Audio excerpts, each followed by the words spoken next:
రోజుల క్రితం కనిపించకుండా పోయిన Vijayawada doctor Suryakumari missing mystery ఇంకా వీడలేదు. కిడ్నాప్ ఆరోపణలు ఎదుర్కొంటున్న బాబీ అలియాస్ విద్యాసాగర్ ను కొద్దిసేపటి క్రితం మాచవరం పోలీసులు వదిలిపెట్టారు.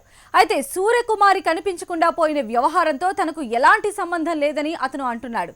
తనపై అసత్య ప్రచారం జరుగుతోందంటున్న బాబీతో మా ప్రతినిధి Madhu face to face. Doctor Suryakumari అదృశ్యం కేసు దాదాపుగా మరో మలుపు తిరిగింది. ఈ కేసులో నిందితుడిగా భావిస్తున్న బాబీని కొద్దిసేపటి క్రితమే పోలీసులు బయటకు వదిలిపెట్టారు. మాచవరం పోలీస్ స్టేషన్ నుంచి బాబీ ప్రస్తుతం బయటకు వచ్చారు. అతను మనతో ఉన్నారు. ఈ కేసుకు సంబంధించి అతను ఏం చెప్తున్నారో మనం అతను అడిగి మరిన్ని వివరాలు తెలుసుకునే ప్రయత్నం చేద్దాం. మొత్తంగా 4 రోజులుగా కూడా సూర్యకుమారి కనిపించట్లేదు. దీంట్లో మీరే తీసుకెళ్లారు, మీరు అమ్మాయిని మాయమాటలతో మోసగించారు అని చెప్పి సూర్యకుమారి తల్లిదండ్రులు ఆరోపిస్తూ ఉన్నారు. మీరేం చెప్తారు దీనికి సంబంధించి? వాస్తవంగా ఇవన్నీ ఎందుకు ఇటువంటి కల్పితమైన కథలు వచ్చినాయి నాకైతే ఐడియా లేదు. కానీ సార్, నేను ఇప్పుడే 1 అవర్ బ్యాక్ నన్ను పోలీసు రిలీజ్ చేశారండి. నన్ను అరెస్ట్ చేసిన మాట అయితే వాస్తవం. దీంట్లో ఎక్కడ పొరపాటు జరిగింది అనేది నాకు ఇంకా అర్థం కావట్లేదు సార్. దేనికి ఇటువంటి ఆరోపణలు వచ్చినాయి అన్నది నాకు ఇంకా క్లియర్గా తెలియదు సార్. అసలు ఏం జరిగింది? ఆ రోజు అర్ధరాత్రి 1 గంట సమయంలో మీ దగ్గరికి రావాల్సిన అవసరం ఏంటి? ఆ రోజు దాదాపు 1.5 పాటు మీతోనే ఉంది, మీ ఇంట్లోనే ఉంది. ఏం జరిగింది ఆ రోజు? అసలు నాతో ఫ్రీక్వెంట్గా మాట్లాడుతుందండి సూర్య. అయితే పీజీ కోర్స్కి వాళ్ళ ఇంట్లో వెళ్ళమంటున్నారని చెప్పని గత 3 నెలల నుంచి చెప్తుంది సార్. నాకు వెళ్ళమని చెప్తుంది. వాళ్ళ సిస్టర్స్ ఇద్దరు, ఐఏఎస్ మేడం హెప్సిబా గారు, వాళ్ళ సిస్టర్ రాణి, వాళ్ళ మదర్, వీళ్ళు ముగ్గురు కూడా నువ్వు ఢిల్లీ వెళ్ళి పీజీ చేయి, క్రాష్ కోర్స్ ఒకటి ఉంది కాబట్టి ఈ ఆగస్టు, సెప్టెంబర్, అక్టోబర్ ఈ 3 నెలలు నువ్వు క్రాష్ కోర్స్ చేసి వచ్చిన తర్వాత ఒకవేళ పీజీ వస్తే కనుక ఇంకా లైఫ్ మంచిగా లీడ్ చేయొచ్చు కదని చెప్పని ఒక అడ్వైస్ చేశారండి సార్.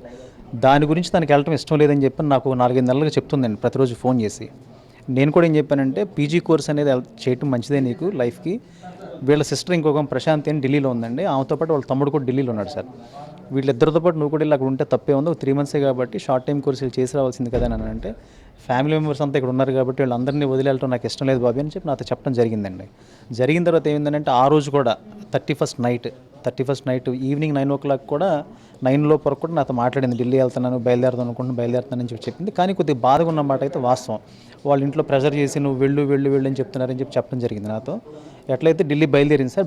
వెళ్తా నేనేం చేశానంటే, ఫోన్ సైలెంట్ మోడ్లో పెట్టుకుని నిద్రపోవడం వలన నాకు కాల్ చేసింది. నేనైతే కాల్ అటెండ్ చేయలేకపోయాను. తన ఇంటి దగ్గరికి వచ్చి నా కాలింగ్ బిల్ కొట్టి, తన కాలింగ్ బిల్ కొట్టలేదండి, తను నిలబడి ఉంది, వెయిట్ చేస్తుండే, నిద్ర డిస్టర్బ్ అవుతుంది, లేపుదాం లేదని ఆలోచిస్తుంటే మా అమ్మమ్మ పైనుంచి కిందకు వచ్చి ఆ గేట్ ఏదో సౌండ్ అని చెప్పి చూసి ఎవరని చెప్పని చూస్తే సూర్యకుమారి కింద ఉంది.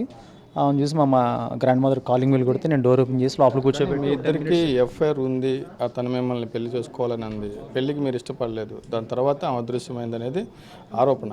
దాన్ని మీరు ఎలా చూస్తారు? నాతో ఎప్పుడు కూడా సూర్యకుమారి చెప్పలేదు సార్ ఈ మాట. నేను నిన్ను ఇష్టపడుతున్నాను, పెళ్లి చేసుకుందాం అన్నమాట చెప్పలేదు. మరి మొబైల్లో మెసేజ్ ఉందని చెప్పేసి కొన్ని వీడియో క్లిప్పింగ్స్ ఎలక్ట్రానిక్ మీడియాలో వచ్చినాయంట. అవి యాక్చువల్గా నేను ఏంటంటే ఎప్పుడు కూడా మెసేజ్ ఫోన్ మీరు తీసుకెళ్ళి వాళ్ళ అమ్మ వాళ్ళకి ఇచ్చారు, ఆ ఫోన్లోనే ఆ మెసేజ్ కాదు సార్, ఇది యాక్చువల్ నా ఫోన్ అండి. ఇది ఈ మొబైల్లో వచ్చింది, తను నాకు పెట్టిన మెసేజ్ అని అంటున్నారు. కానీ వాస్తవంగా నేను చూడలేదు ఎవరు పెట్టారని అన్నది ఫస్ట్ థింగ్. సెకండ్ థింగ్ ఏంటంటే, ఆమె జర్నీ హడావుడిలో ఏం చేసిందంటే, హాల్లో ఆ దివాన్ మీద మర్చిపోయింది సార్ తన మొబైల్ మర్చిపోతే నేను బాల్కనీలో నుంచి చూశాను తన మొబైల్ ఇద్దామని. ఈలోపు తను పాస్ అయిపోయింది. నేనేం చేశానంటే, మొబైల్ పట్టుకొని గబగబ కిందకి వెళ్ళి చూసేబట్టి తను పాస్ అయిపోయింది. నేను గబుక్కున వాళ్ళ మదర్కో ఫాదర్కి, ఎందుకంటే ఏ ప్లాట్ఫామ్ మీదకి వెళ్తారో నాకు కరెక్ట్గా ఐడియా లేక వాళ్ళ మదర్ దగ్గరికి వెళ్ళాను సార్ ఇంటికి. వాళ్ళ ఇంటికి వెళ్ళేబట్టి వాళ్ళ మదర్ బయట నిలబడినారు. వాళ్ళ మదర్కి మొబైల్ హ్యాండ్ ఓవర్ చేసేసి నేను ఇంటికి వచ్చాను సార్. ఇంటికి వచ్చిన తర్వాత ఏమైందంటే, మార్నింగ్ 12 o'clock నాకు పోలీస్ ఫోన్ చేశారండి. ఫోన్ చేసి మాచవరం పిఎస్ నుంచి ఫోన్ చేసి, ఒకసారి మీరు స్టేషన్ రండి అని అంటే, నేనేమనుకున్నాను నా వెహికల్ ఒకటి పోయిందండి ఇంటి దగ్గర కింద, AP16 DC 1000 నెంబర్ వెహికల్ ఒకటి పోతే, యాక్టివా నా వైఫ్ దండి అది. ఆ యాక్టివా గురించి ఎంక్వైరీ కోసం ఏమన్నా ఫర్దర్గా ఏమన్నా తెలిసిందా మ్యాటర్ అని చెప్పి నాకు కాల్ చేశారని చెప్పి నేను బయలుదేరి స్టేషన్కి వెళ్తే సూర్యకుమారి తెలుసా అని అడిగారు సార్. నన్ను తెలుసు సార్ అని చెప్పాను. తీసుకెళ్ళి లోపల కూర్చోబెట్టినాను అన్నారు. లోపల కూర్చోబెట్టమన్న తర్వాత పోలీసు నా దగ్గర విచారణ మొదలుపెట్టింది. ఈ 4 రోజులుగా సుదీర్ఘమైన విచారణ పోలీసు నాతో చేశారు. నేను వివరాలన్నీ కూడా పోలీస్కి అందించాను సార్. సో దీంట్లో బాబీ అనే వ్యక్తికి సంబంధించి ఏమీ లేదని పోలీసు వారు నిర్ధారించుకున్న తర్వాత, దాదాపుగా మీ కుటుంబానికి వాళ్ళకి చాలా సంవత్సరాల నుంచి పరిచయం, 7 ఏళ్ల నుంచి సూర్యకుమార్ కూడా మీకు తెలుసు. 7 ఏళ్ళుగా మీరు 25 సంవత్సరాల నుంచి మా ఫాదర్కి వాళ్ళ ఫాదర్తో పరిచయం అండి. 7 సంవత్సరాలు నేను దేనికి మెన్షన్ చేస్తున్నాను అంటే, ఈమె ఎంబీబీఎస్కి వచ్చిన తర్వాత ఎక్కువగా షాపింగ్ అటు ఇటు తిరుగుతూ ఉండటం వలన ఆ బీసెంట్ రోడ్ పక్కనే మాది కూడా బంగారు గుట్ట ఒకటి ఉందండి. అటువైపు ఏరియాలో వస్తూ ఉండేది కాబట్టి జనరల్గా అటువైపు టచ్ చేస్తే వెళ్ళేది. బీసెంట్ రోడ్ గవర్నర్ పెట్టి టచ్ చేసుకుంటే వెళ్ళేది కాబట్టి ఈ 7 years నుంచి కొద్దిగా క్లోజ్నెస్ ఎక్కువే తప్పితే వాస్తవంగా ఆ కుటుంబానికి మాకు ఎప్పటి నుంచో రిలేషన్ ఉన్నమాట వాస్తవం. మేము అప్పుడు చిన్నపిల్లం, మాకంత రిలేషన్షిప్ లేదు. ఇప్పుడు ఏంటంటే తను పీజీ చేసే దీనికి వచ్చింది కాబట్టి మీరన్నట్టు 25 ఏళ్ళుగా 2 కుటుంబాల మధ్య పరిచయం ఉంది. మీకు 7 ఏళ్ళ నుంచి సూర్యకుమార్ తెలుసు. కానీ ఇంత నమ్మకమైన కుటుంబంలో మీరున్నప్పుడు మీ మీద ఎందుకని వాళ్ళకి అపనమ్మకం ఏర్పడింది? మీరే ఇదంతా చేశారని వాళ్ళు ఎందుకు ఆరోపిస్తూ ఉన్నారు? దీంట్లో వాస్తవాలు ఏంటో నాకు తెలియదు సార్. ఈ రోజుకి పోలీసు వారు ఒక విస్తృతమైన నెట్వర్క్ కలిగిన పోలీస్ సిబ్బంది మొత్తం ఒక 30-40 మంది ఈ విషయం మీద సిటీ అంతా చుట్టుపక్కల జిల్లాలు మొత్తం ఒక విస్తృతమైన వేట జల్లెడ పట్టినట్టు పట్టేసి బాబీకి సూర్యకుమారికి ఈ విషయంలో ఎటువంటిమైన సంబంధం ఉందా అని నిర్ధారించుకున్న తర్వాత ఉందా లేదని వాళ్ళకు కంక్లూజన్కి వచ్చిన తర్వాత మాత్రమే నన్ను విడిచిపెట్టారు. కానీ ఇంకోటి ఏం లేదు సార్ దీంట్లో. అంటే 7 ఏళ్ళ నుంచి ఉన్న పరిచయంలో తన స్నేహితులంతా మీకు తెలిసే ఉండొచ్చు, చాలా విషయాలు మీతో షేర్ చేసుకుని ఉండొచ్చు. ఎక్కడన్నా ఉండుండొచ్చు మీకు ఏమైనా అనిపిస్తూ ఉందా? మీకు ఏదైనా సమాచారం ఉందా దీనికి సంబంధించి? నాకు దాని మీద అంత పెద్ద ఐడియా రావట్లేదు సార్. ఎందుకంటే ఎక్కువగా తన ఫ్యామిలీతో ఉండేదండి. ఎక్కువగా వాళ్ళ ఫ్యామిలీ మెంబర్స్తో ఉండేది. మరి తన ఫ్రెండ్స్ ఎవరు కూడా నాకు అంత ఐడియా లేదు సార్. మరి ఎక్కడైనా ఉంటుంది అని అన్నదానికి మీ ఇద్దరి మధ్య కేవలం పరిచయం, స్నేహం మాత్రమే అని చెప్తున్నారు. కానీ ఇంట్లో వాళ్ళు కూడా ఎఫ్ఐఆర్గా దాన్ని చెప్పారు. అంటే వాళ్ళు అపార్థం చేసుకున్నారా మీ, లేదంటే మీరు కరెక్ట్గా చెప్పలేదు? మీ ఇంట్లోనే మీ missus 1.5 year back 1 year back as a family friend మన షాప్లో ఉన్నమాట వాస్తవం. సూర్యకుమారి షాప్లో ఉన్నమాట వాస్తవం. ఆ రోజు నా వైఫ్ వచ్చిందండి, వచ్చిన మాట కూడా వాస్తవం. తను యాక్చువల్గా తిని చూడలా. నా వైఫ్ బండి మీద పాస్ అయిపోతే షాప్లో చూసింది. ఎవరామా అని అడిగింది కానీ ఏమనేది ఆమెకు తెలియదు. అసలు అది ఎంటైర్లీ డిఫరెంట్ సబ్జెక్ట్ అండి అది. అయితే ఈ ఫోన్కి నాకు వచ్చిన మెసేజ్ ఏదైతే ఉందో, నా మొబైల్కి వచ్చిన మెసేజ్ సూర్యకుమారి నెంబర్ నుంచి అని చెప్తున్నారు. కానీ యాక్చువల్లీ నేను చూడలా. పోలీస్ వారు ఏం చేశారనంటే నా మొబైల్లో ఉన్న మెసేజ్ చూసి ఏంటి ఆమె నీకు ఈ మెసేజ్ ఎందుకు పెట్టింది, నువ్వంటే నాకు ఇష్టం, నేను నిన్ను మా ఫ్యామిలీ మెంబర్స్ నిన్ను ఎవరైనా చేస్తారేమో అటువంటి మెసేజ్ అసలు నా క్లారిటీ ఇప్పటికీ లేదు సార్. దాని మీద పోలీస్ దీన్ని బేస్ చేసుకుని నన్ను తీసుకెళ్లారండి, ఈ మెసేజ్ని బేస్ చేసుకొని. ఈ 3 రోజులుగా పోలీసుల ట్రీట్మెంట్ మీరు చూసే ఉంటారు.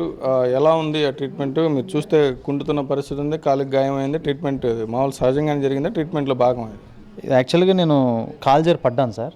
పడితే చిన్న గాయం మీద అయింది. దానికి ట్రీట్మెంట్ తీసుకున్నా పెద్ద ఇబ్బంది ఏం లేదు సార్. దానికి బాగా ఓకే. ఫైనల్గా అసలు మీకేం సంబంధం లేదని చెప్తారు ఈ కేసుకి సంబంధించి? ఎందుకంటే తన సిస్టర్ కలెక్టర్గా పనిచేస్తున్నారు. వాళ్ళ ఒత్తిడి కూడా ఏమన్నా పనిచేసి మిమ్మల్ని ఈ 3 రోజులు ఇలా పెట్టి ఉంటారు అనుకోవచ్చు. ఎందుకంటే అరెస్ట్ చూపించలేదు, కోర్టుకి మిమ్మల్ని పంపించలేదు, 3 రోజులుగా హ్యాండ్ ఓవర్లో పెట్టారు. ఎలా చూస్తున్నారు ఓవరాల్ ఎపిసోడ్? వాళ్ళ కుటుంబ సభ్యులందరూ చాలా మంచి వ్యక్తులండి. ఎందుకంటే నేను పర్సనల్గా విజయ్ కుమార్ గారిని కానీ వాళ్ళ డాటర్ని కానీ వీళ్ళందరినీ, ఆంటీని కానీ వీళ్ళందరినీ కూడా నేను ఒక 10 సంవత్సరాల నుంచి బాగా దగ్గరగా చూసిన వ్యక్తిని. విజయ్ కుమార్ గారు చాలా పెద్ద మనిషి అయింది సొసైటీలో. అట్లాగే at the same time collector madam ఎవరైతే హెప్సీబా గారు ఉన్నారో ఆవిడ ఎప్పుడు కూడా ఇటువంటి ప్రెషర్స్ ఎవరి మీద తీసుకొచ్చి చేయాలనే ఉద్దేశంలో ఉంటారని అయితే నేను అనుకోను సార్. అయితే బాబీ అయితే మొత్తానికి తనకు సంబంధం లేదని చెప్తా ఉన్నారు. ఈ కేసును డీల్ చేస్తున్న చిరంజీవి ఉన్నారు. చిరంజీవి గారు ఎలా చూస్తున్నారు మొత్తం ఓవరాల్గా? నిన్న రాత్రి వరకు జరిగిన పరిణామాలకు ఎత్తు, ఈరోజు జరిగిన పరిణామాలకు ఎత్తు. తనకేమో సంబంధం లేదు, ఎఫ్ఐఆర్ లేదని చెప్తా ఉన్నారు, కేవలం స్నేహం అంటున్నారు. ఇంట్లో వాళ్ళేమో ఎఫ్ఐఆర్ గతంలో గొడవలు జరిగాయి అంటున్నారు. ఇప్పుడు ఓవరాల్గా చూస్తే అతన్ని బయటికి పంపించారు. ఏం జరుగుతుంది? సూర్యకుమారి ఎక్కడుండి ఉండొచ్చు? ఒకటైతే యథార్థం అండి. ఇప్పుడు దీంట్లో బాబీకి ఆ సూర్యకుమారికి అది ఫ్రెండ్షిప్పా లేకపోతే ఎఫ్ఐఆర్ ఉందా అనేది పక్కన పెడితే, ఈ డాక్టర్ సూర్యకుమారి అదృశ్యం విషయంలో బాబీ పాత్ర లేదు అనేది స్పష్టంగా పోలీసులకి తెలిసింది. బాబీకి ఈ అదృశ్యానికి ఎటువంటి సంబంధం లేదు. ఇప్పుడు మనం తేల్చుకోవాల్సింది కూడా సూర్యకుమార్ ఏమైంది అన్న దాని మీదే తేల్చాలి. ఇప్పుడు పోలీసులు కూడా దాని మీదే కొంత పనిచేసి నిజాలు నిగ్గు తేల్చాలి. ఇది మొత్తంగా సూర్యకుమారి అదృశ్యం వెనుక బాబీ పాత్ర లేదని తెలుసుకున్న తర్వాతే పోలీసులు అతన్ని విడిచిపెట్టారని చెప్పి అడ్వకేట్ చెప్తున్నారు. అదేవిధంగా బాబీ కూడా తనకు కేవలం ఆవిడ స్నేహితురాలు మాత్రమే, లవర్ కాదని చెప్పి ఆయన స్పష్టం చేస్తూ ఉన్నారు. ఈ నేపథ్యంలోనే తను బయటకు వచ్చినట్టు చెప్తా ఉన్నారు. మొత్తానికి సూర్యకుమారి మాత్రం బయటికి రావాలి, ఎక్కడున్నా ఆవిడ దొరకాలని చెప్పి వీరంతా ఆకాంక్షిస్తున్నారు. కెమెరా పర్సన్ సురేష్తో మధు, హెచ్ఎం టీవీ, విజయవాడ నుంచి.